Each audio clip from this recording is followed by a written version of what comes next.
Hello friend, welcome to my channel. আজকে আমি নাস্তা বানাচ্ছি, টেস্টি একটা নাস্তা। আলু এখানে দেখছেন, আলুগুলো সিদ্ধ করে এইভাবে আমি কেটে নিয়েছি। নিয়েতে লবণ, লঙ্কার গুঁড়ো আর একটু কর্নফ্লোর মিশিয়ে নিয়েছি। এবার এটাকে আমি তেলে ছাঁকছি।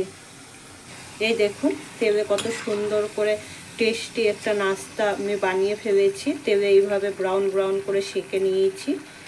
তো এগুলোও আমি এইভাবে। তো বন্ধু, এই দেখুন কত সুন্দর মুচমুচে হয়েছে। তো আমি আরও এইভাবে একইভাবে যেগুলো আছে সেগুলো বানিয়ে নিব। তো দেখুন বন্ধুরা, আমি একে একে কড়াই এগুলো দিয়ে দিব। আমার এই কড়াইটাই খুব ভালো ভাজা হয়, কেন ছোট লোহার কড়াই। পারলে আপনারাও এই রকমই একটা ছোট লোহার কড়াইয়ে ভাজবেন, খুব সুন্দর হয়। তো বন্ধুরা, আপনারাও এইভাবে বিকেলের নাস্তাটা এইভাবে বানাতে পারেন, চায়ের সাথে খুব টেস্টি লাগে খেতে।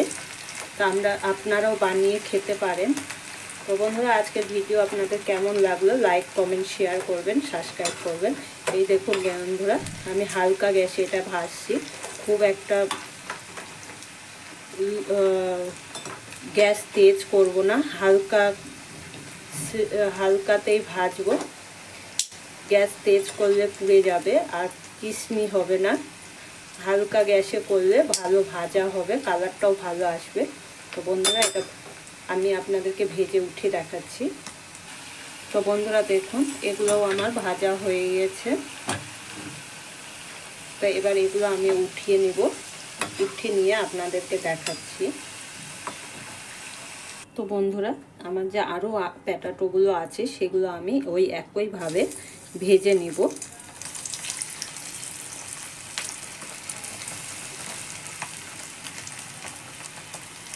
দেখুন, এইভাবে একে একে ছেড়ে দেব আর উল্টে পাল্টে একইভাবে ব্রাউন করে ভেজে নেব। তো বন্ধুরা দেখুন, এখানে আমার সবগুলো পটেটো চিপস ভাজা হয়ে গিয়েছে। আমি একইভাবে সবগুলোই ভেজে নিয়েছি। তো বন্ধুরা, আমি আজকের মতো এখানে ভিডিও শেষ করছি। আবার দেখা হবে নেক্সট ভিডিওতে।